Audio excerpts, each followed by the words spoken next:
Married father of 3. Brian Dugan also left a lasting legacy at Kenmore West High School. News 4's Lori Schultz is live from the scene of last night's tragedy in the town of Tonawanda. Lori? Yeah, right. You know, for those of you not familiar with this area, I'm actually live along Sheridan Drive, not too far away from Anderson's restaurant. You know, rain or shine, tonight at 8 o'clock, family and friends are expected to gather at this intersection for a candlelight vigil to remember a very, very popular teacher. 37-year-old Brian Dugan's wide smile is easy to spot in Kenmore West High School's most recent yearbook.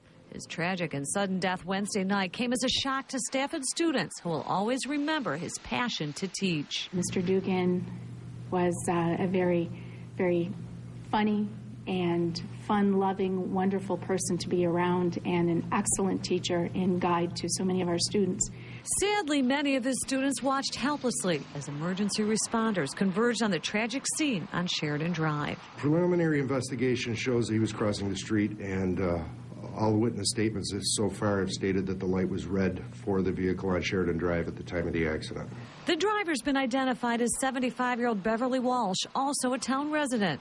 At this time, there's no indication she was driving under the influence. Well, you have to pay attention. You have to obey the speed limits. You have to obey the traffic signals. You never know what's going to happen. Mr. Dugan lived in this neighborhood. He was a husband and father of an infant and 2 sons who are students in the district. He also was a football coach for the modified team at the middle school. He was a wildly popular 10th grade English teacher who led the department. Grief counselors will remain at the school indefinitely to help staff and students cope with his death. The mood in the school is quite somber, as you could imagine. Students who were being taught by Brian were mostly affected, obviously. He was charming, just a great person to work with, and a favorite teacher of so many of our students.